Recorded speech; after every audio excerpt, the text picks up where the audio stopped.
essence, tomorrow what we're going to do, the team has deployed to High River, set up a series of 16 structures, which are in effect a temporary EOC and living facilities for the 35-member team.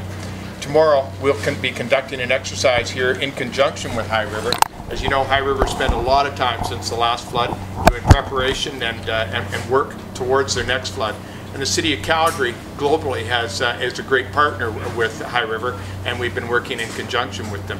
So tomorrow we'll conduct an exercise whereby we run the town of High River through an exercise. And Canada Task Force, the Alberta Disaster Response Team, is here to support High River in that endeavor. In essence, provide coaching and assistance to work individuals through. It's a learning for us as Canada Task Force, and it's a learning for High River in terms of working with an outside group.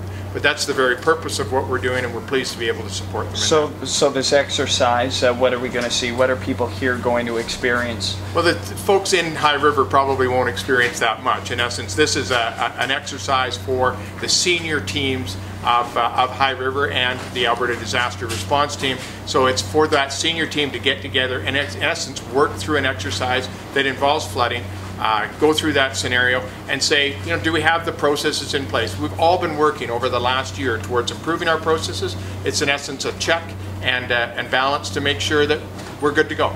How much is this costing and who's paying for it?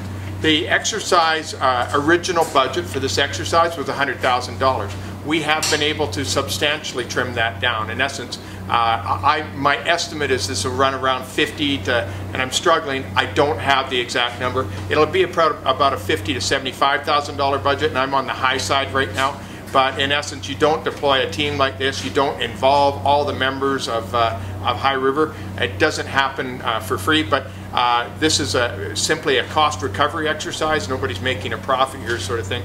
It's an exercise, though, to strengthen ourselves and ensure that together, as partners, we're able to respond to the next incident that occurs. How many people will take part in this?